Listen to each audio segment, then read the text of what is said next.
जी गुरु गोरखनाथ जी के चरणों में आदेश आदेश आदेश। महामाई महाकाली भैरव बाबा भगवान दत्तात्रेय जी नवनाथ 84 सिद्धों के चरणों में आदेश आदेश आदेश। अलख निरंजन हर हर महादेव। आज बात करते हैं 23 जून शुक्रवार की, आषाढ़ शुक्ल पक्ष की। आज पंचमी तिथि है। सूर्योदय का वक्त आज 5:24 पर है, जबकि सूर्यास्त 7:22 पर होगा। विक्रमी संवत 2080 में आज अभिजीत मुहूर्त का समय सुबह 11:55 से 12:51 तक रहने वाला है। राहु काल 10:38 से 12:23 तक रहेगा और दिशा शूल पश्चिम दिशा की रहेगी। कन्या राशि की या फिर किसी भी राशि की बात करें तो गोचर में सबसे पहले चंद्रदेव को देखना चाहिए, क्योंकि चंद्रदेव ही राशि सबसे पहले परिवर्तित करते हैं।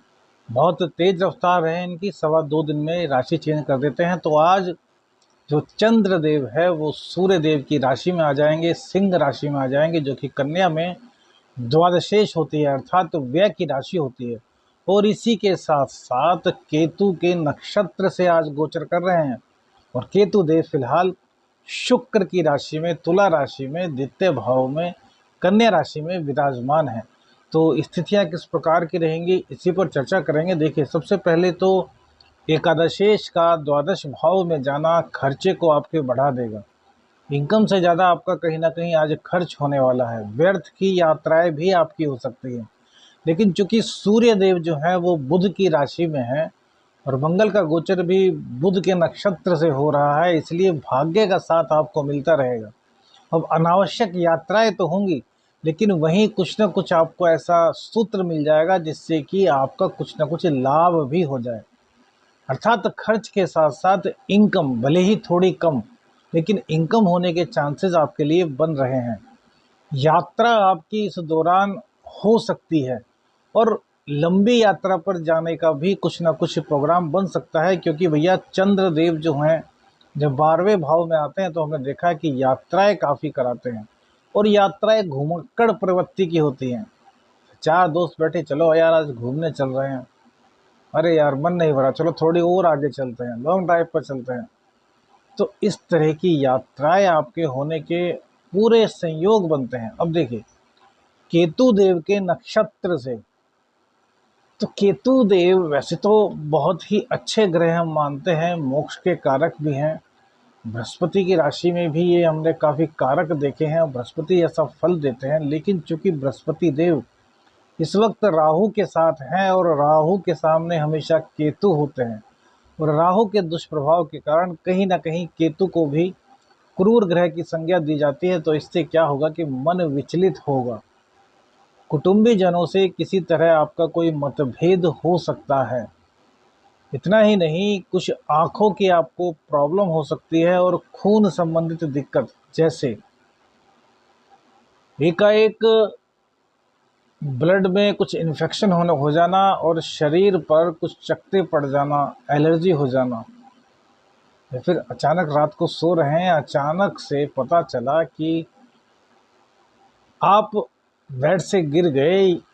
हालांकि आपसे मेरा मतलब है कि जो बड़े लोग होंगे वो तो नहीं गिरेंगे, लेकिन जो छोटे हैं उनके गिरने की संभावना। और फिर कन्या राशि के जो माँ बाप हैं उनके बच्चे अचानक से बेड से गिर जाएं, इस तरह के, अर्थात अचानक से कोई ना कोई गतिविधि होना जिससे कि दुख हो, इस तरह का कार्य आज कुंडली वश आपकी, गोचर वश आपकी राशि में बना हुआ है। अब देखिए, चंद्रदेव की स्थिति धीरे धीरे बढ़ेगी। तो केतु के नक्षत्र में जिस प्रकार से चंद्रदेव की पावर बढ़ेगी, तो जो राहु हैं उनकी पावर इस वक्त कहीं ना कहीं घट रही है, राहु और केतु दोनों की। तो जब पावर बढ़नी शुरू होगी तो भैया आपको थोड़ा थोड़ा लाभ मिलना होगा। यानी कि सुबह के वक्त जो यात्राएं बनेंगी वो हो सकता है निष्फल जाएं, लेकिन उसके बाद दोपहर बाद जब चंद्र की पावर बढ़ जाएगी तो जो यात्राएं होंगी वो आपके लिए फ़ायदेमंद हो सकती हैं। तो सुबह के समय कोई यात्रा ना करें, हमारी सलाह आपको यह दी जाती है। चंद्रदेव की पावर बढ़ेगी तो मन की नकारात्मकता भी थोड़ी कम होगी। अब एकादशेष जब खर्चे के भाव में बैठ रहे हैं तो इस, और शनिदेव वहाँ पर विराजमान है छठे भाव में, छठा भाव में बैठ करके शनिदेव देखेंगे 12वें भाव को, तो शनि से चंद्रदेव दृष्ट होंगे और केतु के नक्षत्र में है, तो कहीं ना कहीं मन में मायूसी, माता की तबीयत खराब, निराशा, नकारात्मक विचारों का आना, इस तरह की दिक्कतें आज आपके साथ रहने वाली हैं। तो इनसे बाहर निकलने के लिए क्या किया जाए? तो भैया बाहर निकलने के लिए हम हमेशा आपको बताते हैं कि शिव भगवान की आराधना कीजिए। एक मंत्र आपको दिया हुआ है, ओम ह्रीम हौंग नमः शिवाय। इस मंत्र का लगभग लगभग 5 माला, 7 माला, 3 माला, 1 माला, जितना आपके पास वक्त हो उतना जाप करें।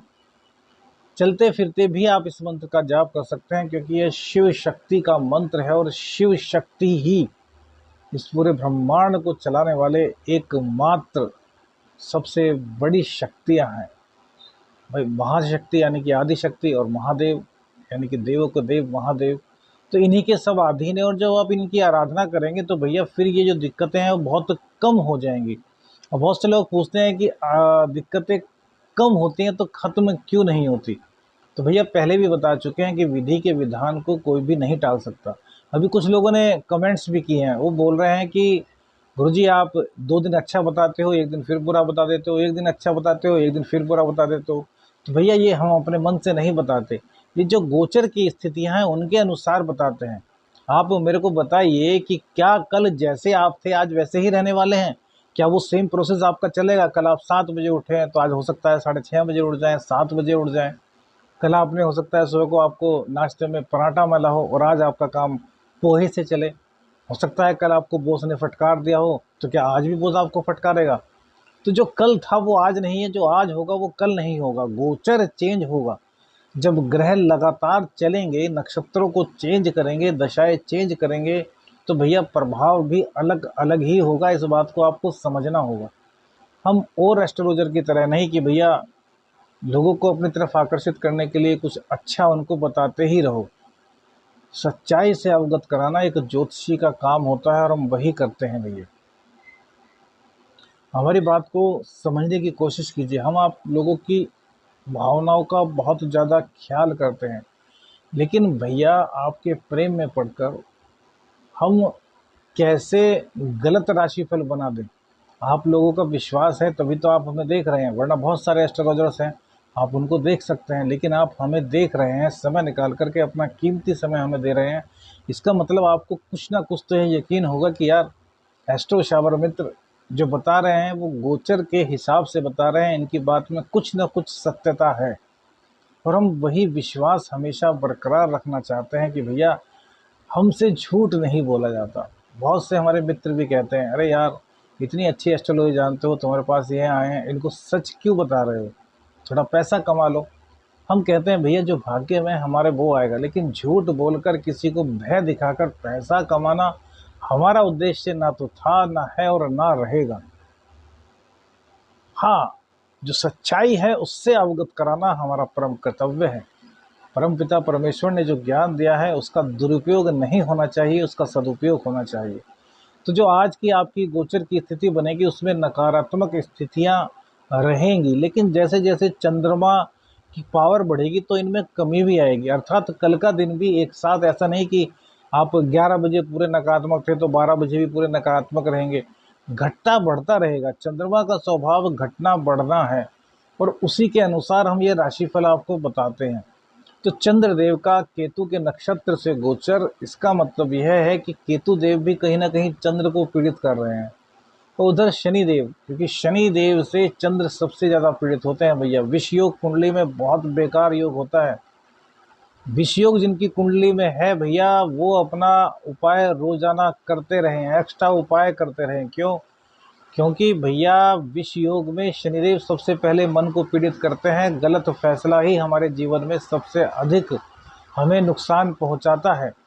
देखिए बारिश भी होने लगी है, तो बारिश का भी मजा लीजिए। थोड़ी आवाज़ में अगर डिस्टर्बेंस हो तो माफ़ कीजिए, क्योंकि बारिश की आवाज़ को हम रोक सकें इतनी हम में ताकत नहीं। देवराज इंद्र का आदेश है कि आज भैया बारिश में ही राशिफल बनाना है। तो आपको अपने मन को कंट्रोल करना है। मन को कंट्रोल कैसे कीजिएगा? शिव तांडव स्तोत्र का पाठ कीजिएगा, जो मंत्र दिया है उस मंत्र को कीजिएगा। भगवान शिव का दूध से अभिषेक कीजिएगा। अब आप लोगों के मन में ये ख्याल होगा कि क्या व्यापार नहीं चलेगा, तो ऐसा नहीं है भैया, व्यापार चलेगा। क्यों? क्योंकि भैया जो 12वें के मालिक हैं वो 10वें भाव में बैठे हैं, तो विदेश से इनकम को आपके आमंत्रित करेंगे। लेकिन चूंकि शनिदेव पीड़ित हो गए हैं, इस कारण से आप कोई फैसला नहीं ले पाएंगे या फिर गलत फैसला ले लेंगे। तो इसलिए जो आपके बड़े हैं, जो आपके वेल विशर हैं, उनसे फैसला लेकर के यह कार्य करें, आपका जीवन आनंद से भर जाएगा। व्यापार में वैसे कोई दिक्कत नहीं दिखाई देती है, नौकरी में कोई दिक्कत नहीं दिखाई देती, बस मन की स्थिति को आपको समझना होगा। इसको आपने समझ लिया तो आपके लिए सब कुछ शुभ है। आदेश आदेश अलख निरंजन। हर हर महादेव।